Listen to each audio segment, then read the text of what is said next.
Hey there guys, alright, today we are back with another alternate history hub, this time the American Wars everyone kind of forgot about. Alright, I have a couple guesses before we dive into the video. I'm gonna say the Barbary Wars. That one I think is an obvious, for anyone that knows American history. Because this is talking about everyone, so it's not just like even historians forget or history buffs forget and whatnot. And then I'm also gonna say the obvious pick, which I think people have gotten better about remembering. But it's pretty much forgotten about. Oh, what's that English? Korean War is obviously, I think, a popular fit. And then I'm gonna also guess maybe some things that happened in the maybe the Gulf War. I feel like a lot of the younger generation probably kind of forget about that one, just because it happened so recently that it's not really talked about in history classes, really.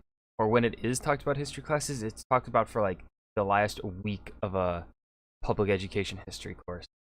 Or it's like talked about for like one set. It's like mentioned like, yeah, and then America fought Iraq and Saddam Hussein in the 90s and beat them in about a month. Anyways, go ahead and dive right in.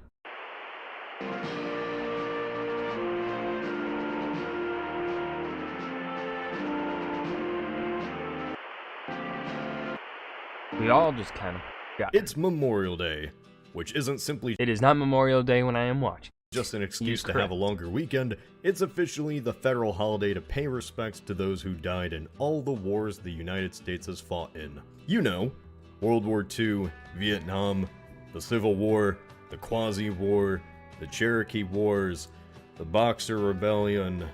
Oh yeah, we did partake in, yeah. When Americans think about the wars their own country has fought in, they often think of just the big ones. World War I, Korean War, Iraq War. Ooh, he mentioned Korea. Okay, so my guess there is wrong. But ever since the US was just 13 little states, it's been involved in numerous brief wars, both local and abroad, and a surprising number of them have kinda just been forgotten about. So I want to talk about some of the wars we aren't taught about in history class. Is this alternate history? No. No, it is not. The real video I planned about Canada didn't seem too smart to release on Memorial Day weekend. Call it bad planning. I don't care. America fought pirates. Hell yeah, brother. Intervention in North Africa is a touchy subject for Americans today. It seems like for the last few decades we've done nothing but focus on North Africa and the Middle East. So when was the first time we had a conflict in the region? How about 1801? Yeah, when the U.S. About was as still old a as young the U.S. nation. of A. Intervention in Africa. Hoorah! And Thomas Jefferson was its president, America fought a 4-year-long war against pirates off the coast of North Africa. These were called the Barbary Wars, and yes, there were 2 of them. At the time, Muslim piracy was a major issue. The coastline of North Africa was made up of a series of pirate states on what was called the Barbary Coast. They included regions like Morocco, Ottoman-controlled Algiers, and even Tripoli. The main thing that united them was they really liked to raid incoming ships. Yes, they did. European and now American ships that would cross into the area would often be attacked, and had a ransom not be paid, its sailors would be sold into slavery. This was actually a crisis at the time. It became a debate whether or not to pay off the pirates or to fight them. Jefferson reasoned that paying off the ransoms only would encourage more piracy. When Jefferson I mean, he's got a point. I feel like that do be the case. became president, the pirate states tried to force another ransom, Give us but money. Jefferson didn't comply. In response, Tripoli declared war on the US, and eventually all the Barbary states began raiding American ships. We today debate about how the president can use the military without an official declaration of war. Well, this conversation kinda began here.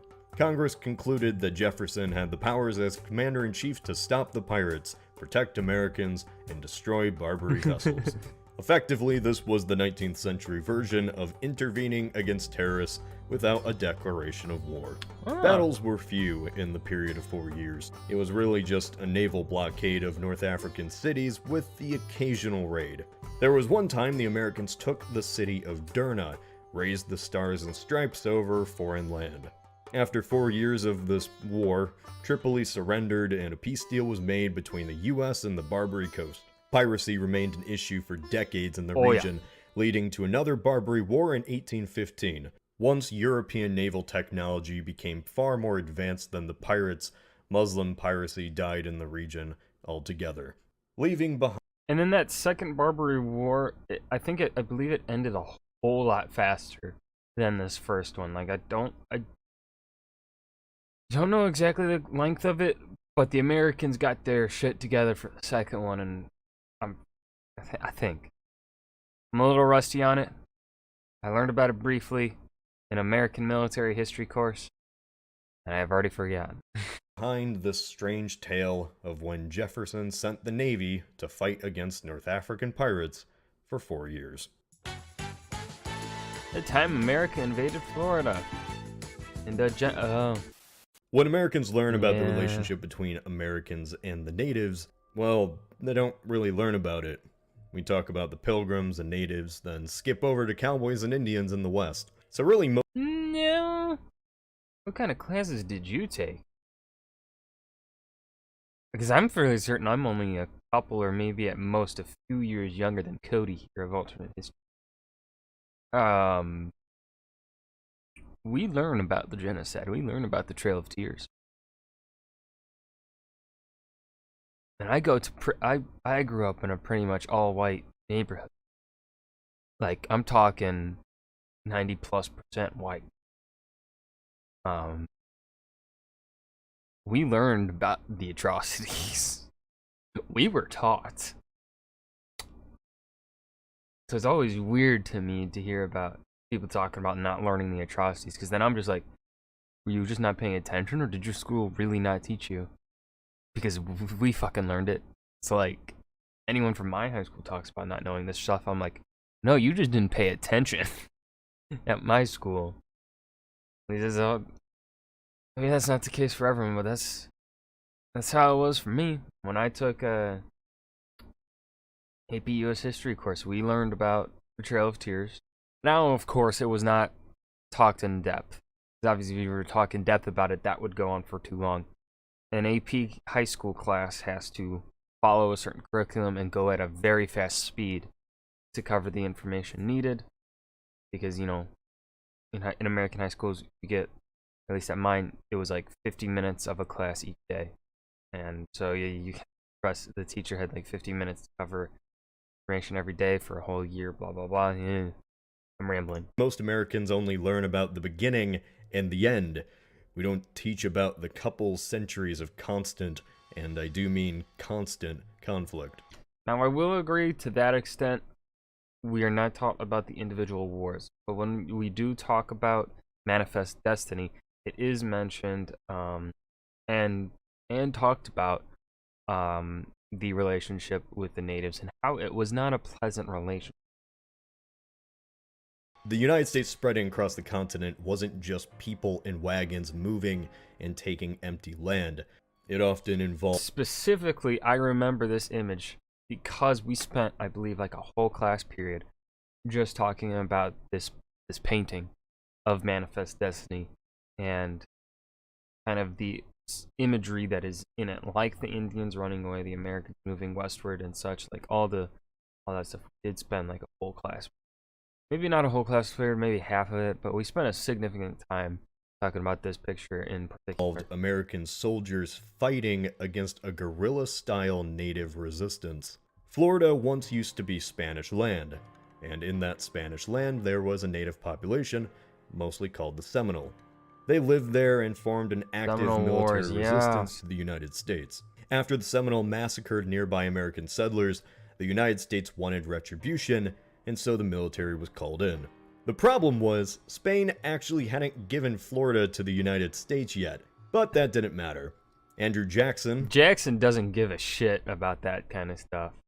Fuck you, Andrew Jackson. I don't like you.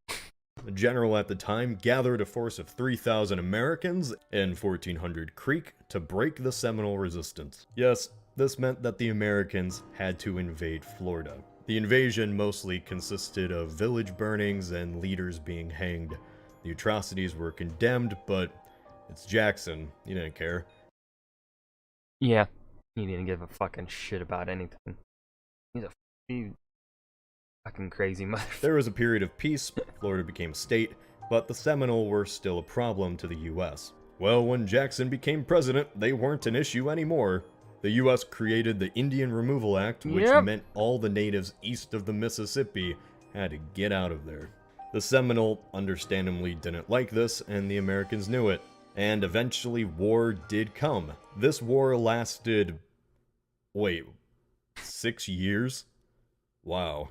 Yeah, this conflict against natives lasted longer than the US was in World War II. The Americans could do little against a group which knew their land. Seminoles would routinely kill American settlers, and Americans would routinely torch Seminole villages. But still, even after years, the Americans would be stuck in that swamp. Sometimes for so long, they had to resort to eating their horses. To be honest, this war is so interesting, it requires its own 40,000 Americans fought. Video. In fact, most native wars in the East do. But to cut it short, eventually after years of whittling down native resistance, the US was able to drive the Seminole to a reservation in South Florida. I feel the war was... South Florida, ooh. Like, you don't want to be in Florida in the first place, but you also don't want to go further south of Florida. It just gets worse as you go further down, honestly. It's been a while since I've been to Florida. It may have changed, I don't know. It's been over a decade. Just so brutal, and in such a regretful time. Hey kid, Florida sucks. In American history, it's mostly just been swept under the rug, at least in the states that aren't Florida. When we really needed a wall with... History sure is great at perspective.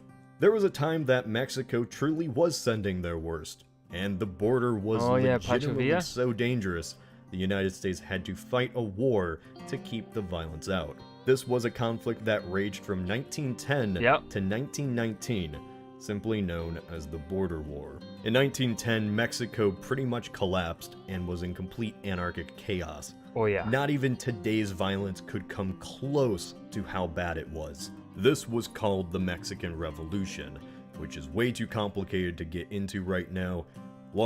Like, think Spanish Civil War? Or Chinese Civil... trying to think of...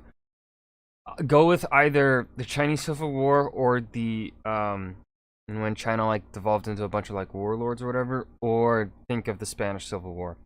And just, like, fucking hop it on cocaine. Fucking drug the shit out of those wars, and you get the Mexican Revolution. That's how crazy it was. Story short, imagine a far worse Syrian civil war on America's border.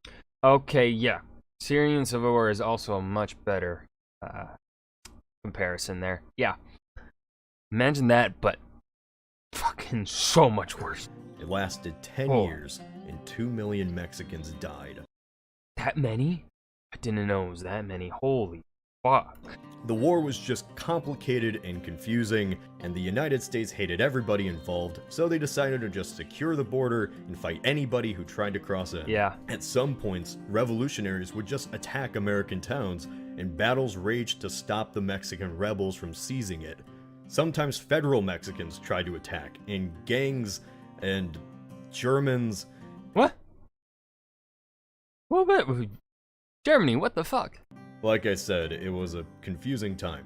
In this time period, the United States basically just waited for Mexico to get it together, to stop people from attacking inside, and the Americans invaded Mexican territory at times too. This was a back and forth that continued until the Mexican Revolution ended by 1919. Was that the most interesting conflict? No. No, but it's a little bit of context when we imagine how bad Mexico is today, and how bad border violence could be. History teaches us that it could always be far worse. Korean War II, DMZ Boogaloo. For the last few not months, familiar with everyone this. has feared that we would fight with North Korea for the first time in 70 years. But that's not true, because we actually fought against North Korea far sooner than that.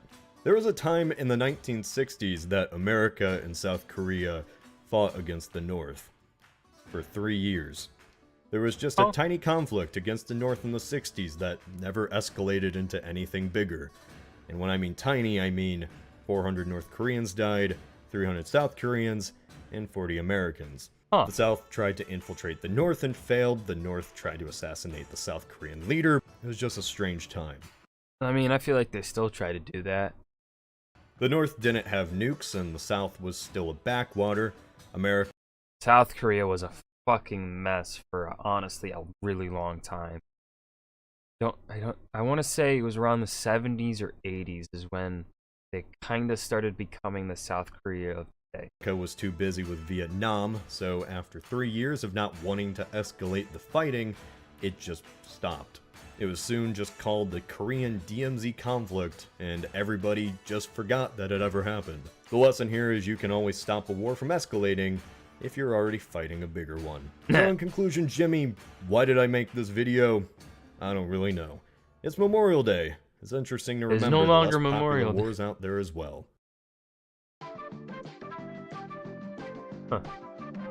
Alright. That was the American Wars everyone kind of forgot about. I didn't. Some of these I'm familiar with. I honestly did not hear about the Korean DMZ conflict. The the border conflict stuff I knew about very roughly. I was not that too familiar with it. I just know it really happened, and that I didn't know it lasted for almost a decade and that 2 million died. What else? I knew about the Barbary Wars. That one, yeah, it's kind of seen as I think that was the first foreign war the United States takes part in. I want to say, going off the top of my head here, and then of course there was that the Seminole Wars. Yeah, no, I knew about those. Those are rough. Ooh. But yeah, I hope you guys enjoyed. Remember to hit that like button and subscribe for more, and I will see you guys in the next video. Peace.